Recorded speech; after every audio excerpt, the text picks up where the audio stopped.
केंद्र सरकारनं दूरचित्रवाणी वाहिन्यांसाठी असलेल्या 12 मिनिटांच्या जाहिरात कालावधीच्या मर्यादेत कपात किंवा ती रद्द करण्याबाबतची अधिसूचना जारी केली आहे। केबल टेलिव्हिजन नेटवर्क्स नियम 1994 मधील सुधारणेची अधिसूचना राजपत्रात प्रसिद्ध झाल्यामुळे हा निर्णय अंमलात आला आहे। दूरचित्रवाणी प्रसारण क्षेत्रातील बदलांच्या पार्श्वभूमीवर जाहिरातींच्या कालावधीशी संबंधित नियमांचा फेरविचार करण्याची गरज निर्माण झाली होती, असं माहिती आणि प्रसारण मंत्रालयानं एका निवेदनात यापूर्वीच म्हटलं होतं। भारतात दूरचित्रवाणी वाहिन्या पे म्हणजेच शुल्क आकारणारी असो किंवा फ्री टू एअर म्हणजेच मोफत उपलब्ध करणारी असो, हे संपूर्ण क्षेत्र मोठ्या प्रमाणावर जाहिरातींवर अवलंबून आहे। तसंच डिजिटल माध्यमांवर जाहिरातींच्या मर्यादेबाबत असे कोणतेही नियम लागू नाहीत। त्यामुळे डिजिटल माध्यमांच्या तुलनेत पारंपरिक दूरचित्रवाहिन्यांसाठी समान संधींचं वातावरण नव्हतं।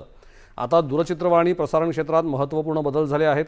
2006 मध्ये केवळ 62 दूरचित्रवाणी वाहिन्या होत्या, तर सध्या ही संख्या 900हून जास्त आहे।